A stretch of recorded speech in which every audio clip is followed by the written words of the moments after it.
En bref, aujourd'hui, on va se demander si la taille compte vraiment. Et ouais, j'assume plus ou moins cette phrase. Plus sérieusement, ok, c'est facile de trouver la taille ou le poids de quelque chose, suffit de prendre une règle ou une balance. Mais d'où elles viennent les règles et les balances? Eh ben, c'est ce qu'on va essayer de voir aujourd'hui. Enfin bref.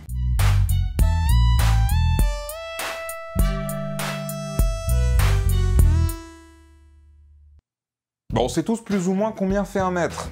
Et même si certains essayent de faire croire que 10 et 15 cm sont la même chose, on a des moyens précis de vérifier aujourd'hui.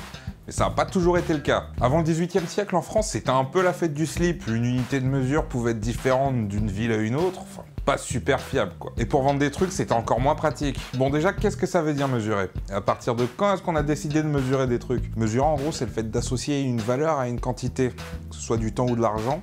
Il y a une unité pour ça. Les plus vieilles traces de systèmes précis remontent toutes plus ou moins entre le 4e et le 3e millénaire avant l'ère commune. On trouve des systèmes assez similaires en Égypte, dans la vallée de l'Indus ou bien en Mésopotamie. À l'époque, on utilisait des parties du corps comme référence de mesure, comme la main, le pouce ou encore le pied. Ça peut paraître couillon comme ça, mais quand vous n'avez rien d'autre sous la main, vous pouvez être sûr que la taille de votre pouce changera pas. À moins de se le faire couper, mais ça c'est une autre histoire. Les Égyptiens utilisaient la coudée, basée sur la longueur du coude au bout des doigts, environ 52 cm.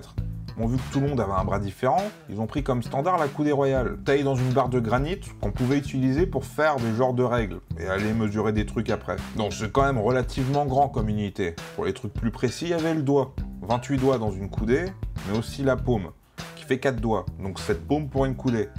Pour les trucs plus grands, on avait la corde, 100 coudées, ou environ 52 mètres, ou bien le fleuve, 20 000 coudées, ou environ 10 km. Et c'est avec ces unités de mesure qu'on a construit les pyramides.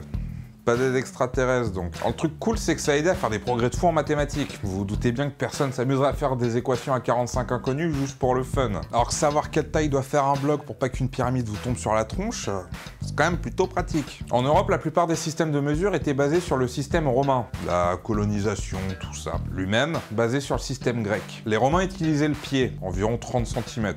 Dans un pied, on a 12 onces. Ou pouces, comme vous voulez. Moi aussi, ça commence à... Du système romain ont découlé des tonnes de systèmes différents à travers l'Europe. Et là, c'est vraiment le bordel. En France, en fonction des régions, des villes, voire des métiers, on a plus de 800 unités de mesure différentes, dont l'once, la toise, le marc, la perche, l'arpent, le lieu, le pouce, la pipe, la feuillette, et c'est comme ça un peu partout. Et c'est toujours des trucs pourris ou un machin vaut 36 trucs qui font 72 bidules. V'là les prises de tête. C'est pour ça que le 20 mai 1875 est signée à Paris la Convention du mètre. On décide d'utiliser le système décimal. 1 mètre égale 100 cm, 1 km égale 1000 mètres, simple, propre. Mais du coup, comment ils ont décidé ce que valait un mètre? Le mot mètre vient du grec métron, qui veut dire mesure. Il est à l'origine défini comme 1/10 d'un méridien terrestre, ou la distance entre le pôle Nord et l'équateur. Il est adopté par la France le 4 juillet 1837. Aujourd'hui, on a des outils de mesure un peu plus précis. Et du coup, en 1983, on a décidé qu'un mètre équivaudrait à la distance parcourue par la lumière dans le vide, en environ un 300e de seconde. Et pendant longtemps, tout le monde a fait un peu à sa sauce, un peu partout dans le monde. Il existe encore des systèmes différents aujourd'hui. Par exemple, en Chine, on utilise le che, le pu et le zhang, qui font respectivement 32 cm, 1,60 m et 3,20 m. 5 che font un pu, 10 pu font un zhang. Simple quoi. Bon, je vais finir sur un système qu'on connaît tous plus ou moins. Et si vous êtes déjà allé aux États-Unis, ça a bien dû vous prendre la tête. Vous avez certainement déjà entendu des distances en miles ou en pieds.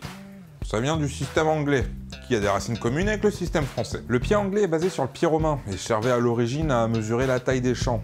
On suppose qu'il aurait été introduit sur l'île par Guillaume le Conquérant et serait donc plus ou moins un apport français. Aujourd'hui, les Anglais et les Américains utilisent la même référence pour leurs unités de mesure, mais ça n'a pas toujours été le cas. Un pouce anglais n'était pas forcément égal à un pouce américain.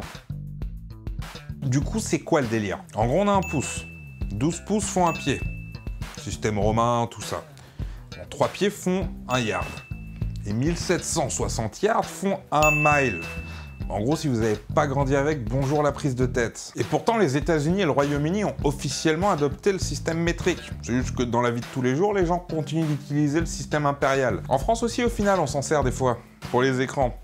Si je vous parle d'un écran de 60 cm, ça vous dira pas grand-chose. Alors que si je vous dis 24 pouces tout de suite, pareil pour les téléphones. Le mien a un écran de 4,7 pouces, et j'ai dû aller chercher sur internet pour trouver que ça faisait 12 cm.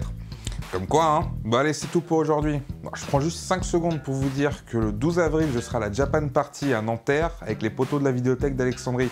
Je vous mets le lien dans la description. Les 16 et 17 mai, je serai aussi à la Neocast à Strasbourg. Et les 5, 6 et 7 juin, je vais glander dans les allées de la Geek Ferries. Mais bon, ça, vu que c'est un peu plus loin, on en reparlera plus tard. D'ailleurs, si vous voulez être tenu au courant de ce genre de trucs, je vous invite à aller faire un tour sur la page Facebook, puis le compte Twitter aussi. Je raconte pas souvent des trucs, mais on sait jamais. Enfin, faites ce que vous voulez, quoi. Enfin, bref. En fait, j'ai parlé que de distance, là. Putain, il va falloir que je fasse le reste. Après le Deuxième Reich.